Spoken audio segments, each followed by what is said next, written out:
nomeou a juíza Renata Gil Alcântara para comandar a recém-criada Diretoria de Assuntos Internacionais da Corte. Como se o TSE, que só cuida de direção de assuntos internacionais, deve ser, criaram, ela é ex-conselheira do Conselho Nacional de Justiça, o CNJ, e namorada do ministro Dias Toffoli.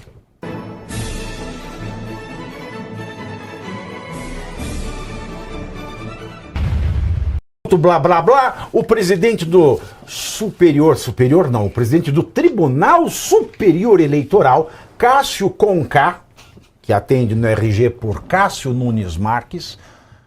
Gente, vocês estão preparados para ouvir o que eu vou falar agora?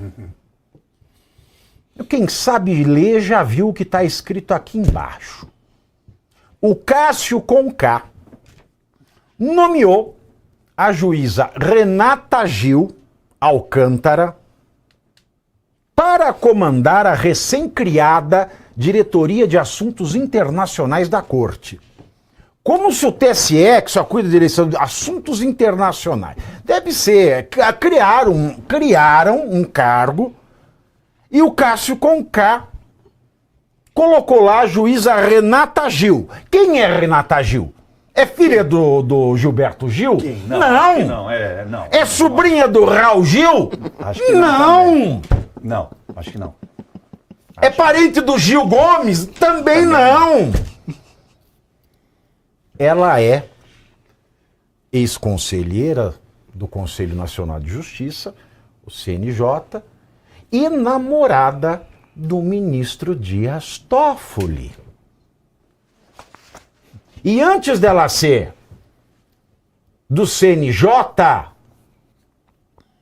ela trabalhava no gabinete do Toffoli. Tá? Antes de conseguir uma vaga no TSE, Renata Gil ocupava o cargo de assessora do presidente do Tribunal de Justiça do Rio de Janeiro, Ricardo Couto, que atualmente é o governador interino do estado. Nas redes sociais, a juíza afirmou, foi pro CNJ, aí foi pro governador do Rio. Aí ela já estava namorando o Toffoli, tá? Ela afirmou ter recebido o convite de Nunes Marques com honra e responsabilidade. Ela não falou que ela ficou surpresa com o convite, não? Né? Porque uma pessoa fala, nossa, logo eu, né? E declarou que a justiça eleitoral é um instrumento de soft power do Brasil perante as grandes democracias do mundo. Eu não entendi porra nenhuma disso aí.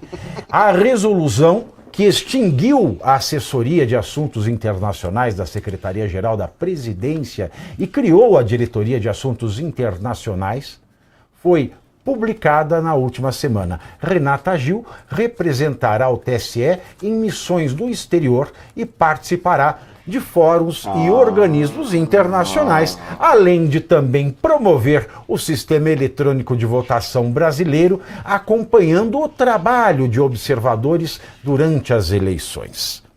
Além, é claro, de Toffoli, né? Holiday, que surpresa. Dá uns passeios, né? Dá uns passeios. O Toffoli sempre se dá bem, você percebeu? É verdade. Que o Toffoli é a pessoa mais sortuda do mundo. Você pega bem.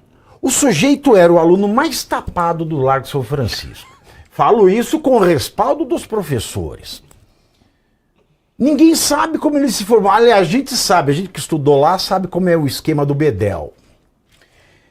Aí o cara nunca foi um advogado bom, nunca foi da promotor, nunca foi juiz, nunca foi professor, nunca escreveu um artigo, nunca escreveu um livro na vida, prestou 2 concursos e tomou pau nos 2, e é ministro do STF. Se veja, aí sai aquela coisa arada toda do Taiaiá, ele assume que o Taiaiá é dele, não acontece nada com ele. Aí ele diz que não é suspeito para julgar o Vorcaro, Aí depois, porque por unanimidade ele se decide suspeito e não acontece nada com ele. E ainda por cima agora arruma um cargo para mulher no TSE. Pode um negócio desse? Pode, Rolling. Pois é, Pavinato, esse é o poder do corporativismo.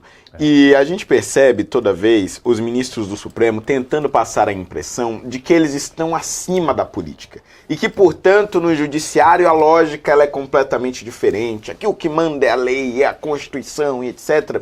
E quando a gente olha para esses fatos, a gente percebe muito claramente que se trata de política. Política no seu mais pleno sentido. Quer dizer, não interessa o que a lei diz, não interessa o que diz o Código da Magistratura, interessa os seus contatos, a forma como você se porta dentro de um determinado ambiente. Aquilo que aconteceu com Toffoli, diante da proximidade dele com o Vorcaro, a questão do resort do Taiaiá e tudo mais, em qualquer outro país sério, em qualquer outra república respeitada do Ocidente, teria sido um grande escândalo. Ele não estaria no cargo agora. O substituto já teria assumido, as discussões seriam outras completamente. Aqui não. Aqui o que acontece é que Toffoli, até onde se sabe, manteve o mínimo de um bom relacionamento dentro da corte. Talvez não tanto depois que vazou as conversas lá na reunião onde eles discutiram e tudo mais, mas dentro do possível manteve o mínimo das suas relações. E um segundo ponto é, o Supremo, enquanto instituição, está extremamente fragilizado. E estando fragilizado, ele busca meios de se proteger, de se blindar. E isso passa por, evidentemente, blindar os seus membros. E agora nós percebemos que os outros ministros começam a dar sinalizações para Toffoli, no sentido de dizer, olha, nós estamos aqui com você, nós estamos juntos, não vamos te abandonar, aqui somos todos um, e neste bolo, no meio deste bololô todo, claro, a namorada dele acaba ganhando um carguinho para viajar pelo mundo, passear pela Europa, passear ali pelos Estados Unidos e quaisquer outros países que ela queira, para quê? Para falar bem das urnas brasileiras. Eita, cargo bom. Olha aqui, ó, tem muita gente que vai ficar assim. Aí o Flávio, gente, eu já falei do Flávio a semana passada inteira. Dá um tempo, cacete. Tem assunto pra todo mundo nesse programa. Não acaba o assunto. Gente chata do chat também, vai se lascar. Ai, Caivano. Eu concordo em gênero, número e grau com o que falou o Fernando Holliday, e isso tem nome, a gente já trouxe aqui, já discutimos muito, inclusive, sobre isso. Aprendi através do seu professor, né? E depois descobri que foi um estrangeiro que cunhou o termo, que é juristocracia. São eles se protegendo. Então, da mesma forma que quando é um opositor político, você não vai olhar a capa do processo, você vai, né, como um integrante da juristocracia, você vai olhar o nome e vai entregar um crime. Aqui, na base do portão para dentro, como a gente costuma enxergar a coisa, eles vão olhar a função e vão colocar alguém de sua total confiança que possa tomar conta, literalmente, de um naco de poder e olhar se existe alguém que pode pôr aquele naco de poder em risco. É disso que estamos tratando. Somos apaniguados. Só um instante, quem Opa, apareceu aqui? Isa. Isa MRMR. A Isa Pix, mentirosa, Isa. ratazana. Você tá me devendo R$1.000, hein, Isa? Pavinato com 2 T's, @outlook.com. Não tem BR. Aí ela tá escrevendo aqui para mim, sinceramente, há algo mais lindo do que canalhas hipócritas que chamam Lula de ladrão, que foi inocentado de todas as acusações, se fodendo na justiça, kkkkkk. Ô, querido, o Lula não foi inocentado, ele foi descondenado. Descondenado quer dizer que o processo contra ele foi anulado. Ele não foi inocentado de absolutamente nada. Não pôde continuar em relação à idade dele, só por isso que ele se beneficiou. Prescreveu, exato. Ele não foi inocentado de nada. De nada. E paga os meus R$1.000. Pavinato com 2 T's, @outlook.com. É o meu chave Pix, para continuar. Vai, ratazana! É isso mesmo. Então, eles se protegem e aí colocam pessoas tomando conta para verificar se existe algum risco ou alguém que esteja ali satelizando a coisa põe em risco o naco de poder que eles têm. E o Brasil, por sua vez, propiciou isso que vocês comentaram também sobre o Toffoli. Os escândalos no Brasil são como ondas. Elas vêm e vão. E isso, você está citando o Lulu Santos? Lulu Santos. Como que é? O que são em ondas? Os escândalos no Brasil. Os escândalos vêm em ondas como mar. E aí ele acabou se beneficiando porque entrou o próximo e ele foi esquecido. Mas tem razão, de novo aqui, ó, tem razão o Holliday. Não se fala mais do Tayayá. Ele assumiu que é dono, então passa a ser lícito esse juiz ter esse envolvimento, né? Esse juiz não, esse ministro ter esse envolvimento com alguém do qual ele era sócio e que tem um processo tramitando que ele quase assumiu como relator. Não, gente. Isso é um escândalo abismal. Quase deveria não. ser tratado Ele assumiu como tal.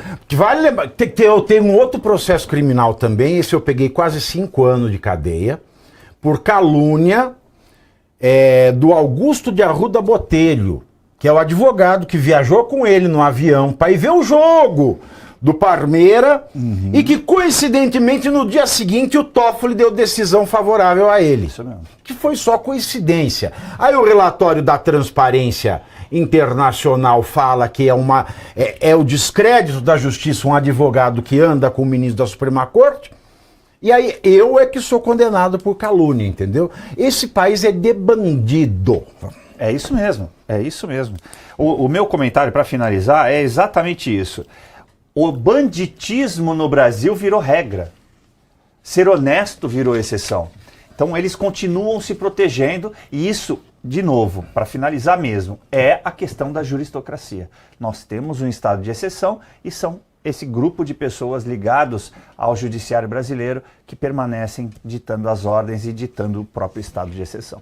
E agora vamos falar de um evento que foi Gilmar Palusa e agora parece que é o Gilmar Paluser. O Fórum de Lisboa de 2026, popularmente conhecido.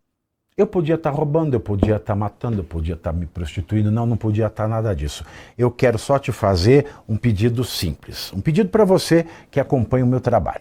Todo dia, ao vivo, 7h30 da noite, 19h30, eu estou ao vivo aqui no YouTube, no canal do Metrópolis, analisando os principais acontecimentos da política brasileira com muita seriedade e análises. E em tempo de tanta informação superficial, a sua audiência faz toda a diferença. Então, se você valoriza análise crítica, informação e conteúdo sem filtro e sem firula ideológica disfarçada de jornalismo, participa da nossa live Pavinato 7h30, ao vivo, às 19h30, no canal do Metrópolis, aqui no YouTube.